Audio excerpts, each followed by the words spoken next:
அனைவருக்கும் நமஸ்காரங்கள். வருகிற பிப்ரவரி மாதம் 4ஆம் தேதி ரத சப்தமி புண்ணியகாலம். அந்த தினத்தில் நாம் ஒரு 3 செயல்களை செய்வதால் நம்மளுடைய 7 ஜென்ம பாபங்கள் நீங்கும். பிறந்தது முதல் நாம் தெரிந்தோ தெரியாமலோ செய்த அனைத்து பாபங்களையும் போக்கி நன்மைகளை அருளக்கூடிய ஒரு உன்னதமான தினம். ஸ்நானம், அர்க்யம், தானம், இந்த 3 செயல்கள்தான்.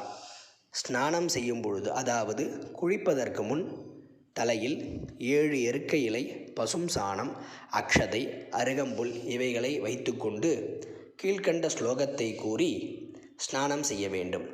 சப்த சப்த பிரியே தேவி சப்தலோகைக பூஜிதே சப்த ஜென்மார்ஜிதம் பாபம் ஹர சப்தமி சத்வரம் யத்யது கர்ம கிருதம் பாபம் மயா சப்தசு ஜென்மசு தன்மே ரோகஞ்ச மோகஞ்ச மாகரி ஹந்து சப்தமி.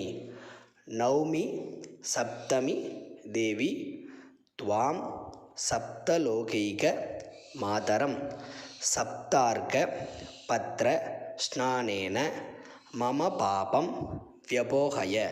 இந்த ஸ்லோகத்தை கூறி ஸ்நானம் செய்து, அதாவது குளித்துவிட்டு பிறகு கையில் தீர்த்தம் எடுத்துக்கொண்டு தண்ணீரை வைத்துக்கொண்டு அர்க்யம் விட வேண்டும். அர்க்யம் என்றால் அந்த தண்ணீரை இந்த ஸ்லோகத்தை கூறி முடித்த பின் கீழே விட வேண்டும்.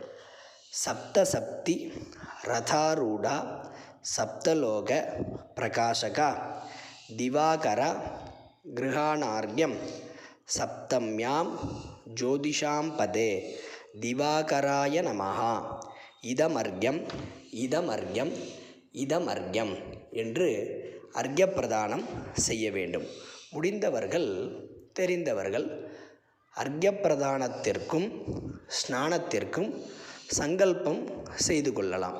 திதி வார நட்சத்திரங்களை கூறிக்கொண்டு நக்ஷத்ரே ராசௌ ஜாதஸ்ய, உதாகரணத்திற்கு அஸ்வினி நக்ஷத்ரே மேசராசௌ ஜாதஸ்ய ஸ்ரீனிவாச சர்மணா, அப்படி என்று நம்மளுடைய பெயரை கூறிக்கொண்டு ரத சப்தமி புண்ணியகாலே மம சகல பாப நிவிருத்தியர்த்தம் சப்தார்க்க பத்ரஸ்நானம் கரிஷ்யே என்று சொல்லி குளிப்பதற்கு முன் சொல்ல வேண்டும்.